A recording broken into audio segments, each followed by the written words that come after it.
Um, Saul Kassin, John Jay College of Criminal Justice, and what we work on in my lab is false confessions. Why is it that an innocent person would confess to a crime he did not or she did not commit? Um, we look at this from a number of ways. We try and evaluate the causes of false confessions, and for that we have done some very critical analyses, including a number of studies showing that common police interrogation techniques tend to get innocent people sometimes to confess. Important too is the fact that innocent people, more than anybody else, tend to waive their Miranda rights. You have a right to silence and to a lawyer, but if you're innocent, you don't use those rights. You don't think you need them. So we study that as well, the subjective state of being innocent.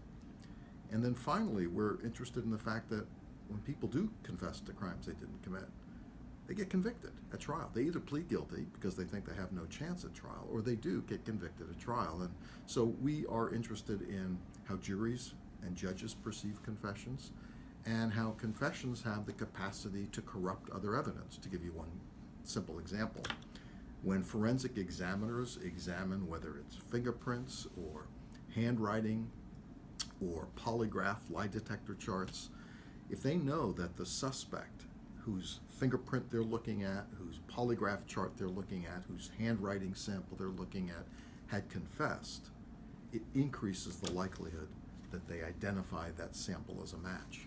So there's a lot about the causes and consequences of false confessions, and that's what we do in our lab.